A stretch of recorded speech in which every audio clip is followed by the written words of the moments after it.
வாங்க இன்றைக்கி வந்து நம்ம சொரக்காய் வேர்க்கடலை சேர்த்து எப்படி கூட்டு செய்யறதுன்னு பார்க்கலாம். எண்ணெய் ஊற்றி கடுகு போட்டிருக்கிறேன். கடுகு பொரியுது. அடுத்தது கொஞ்சம் சீரகம், அடுத்தது வெங்காயம்,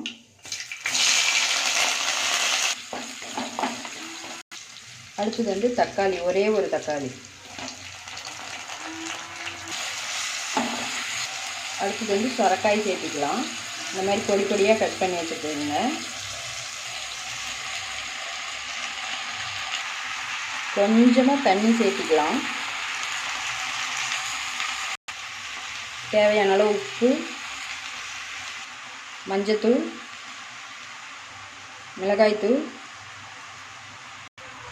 அடுத்து பெருங்காயத்தூள் கொஞ்சம் சேர்த்துக்கலாம். அடுத்து மல்லித்தூள் கொஞ்சமாக சேர்த்துக்கலாம். இதெல்லாம் சேர்த்து ஒரு கிளறி விட்டுக்கலாம். கருவேப்பிலை கொஞ்சம் போட்டுக்கலாம்.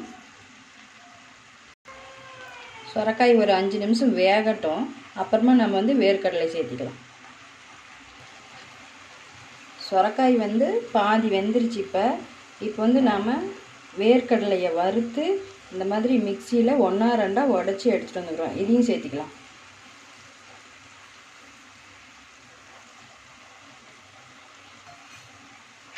இது சேர்த்து ஒரு கிளறி விடலாம்.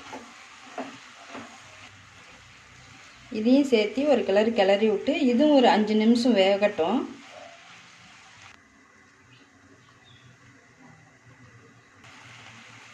பாருங்கள், இந்த மாதிரி வந்துடும். சொரக்காய் வெந்து போச்சான்னு பார்த்துட்டு இறக்கப்படுறது தான். சூடாக சோத்துக்கு சாப்பிட்டிங்களா சூப்பராக இருக்கும். நீங்களும் செஞ்சு சாப்பிட்டு பாருங்கள்.